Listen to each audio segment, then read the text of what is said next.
السلام عليكم ورحمة الله. قناة كاتي وبيج والمطبخ ترحب بكم من جديد في فيديو جديد. بعد غيبة طويلة عدنا ونتمنى العود يكون حمد إن شاء الله.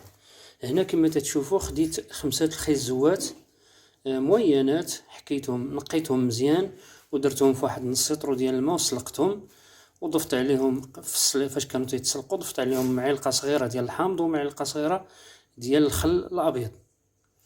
هنا عندي 4 ليمونات ديال العصير، واحد الساشية ديال الفاني، 2 معلقات بومبي ديال سنيدة، واحد الياغورت تيبقى على حسب الاختيار ديالكم. انا درت هنا ديال الفاني، وهنا واحد الكاس ديال الماء كبير تيبقى احتياطي او اختياري، يعني الا بغيتي العصير خاطر بزاف تتشوف نتا عينك ميزانك واش تزيد الماء ولا ما تزيدوش.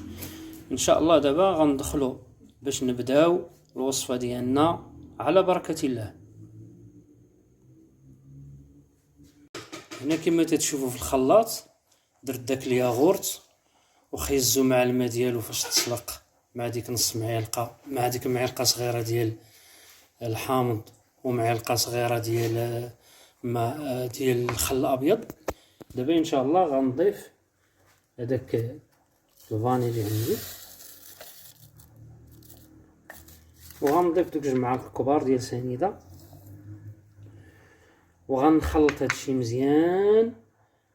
التخليطه الاولى غنطحنهم مزيان، ومن بعد عاد غنضيف عليهم العصير ديال الليمون. المكونات طحنتها مزيان كما تشوفوا. دابا غنضيف عليهم عصير ديال البرتقال اللي عصرت، ها هو كما تشوفوا هنا. انا غنضيفو كما قلت لكم بالنسبه للماء، اللي بغى يزيد الماء يزيدو، اللي ما بغاش تيبقى داكشي اختياري. انا زدت واحد هذاك الكاس زدت منه بحال قلتو الربع ديالو هو اللي زدت. دابا غنعقب ثاني نطحن هادشي مزيان ونرجع لكم.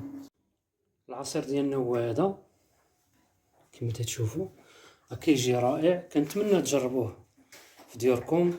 وبقى لي نقول لكم السلام عليكم بالصحه والراحه، الى اللقاء مع فيديو اخر مع قناه كاتي وبيج والمطبخ.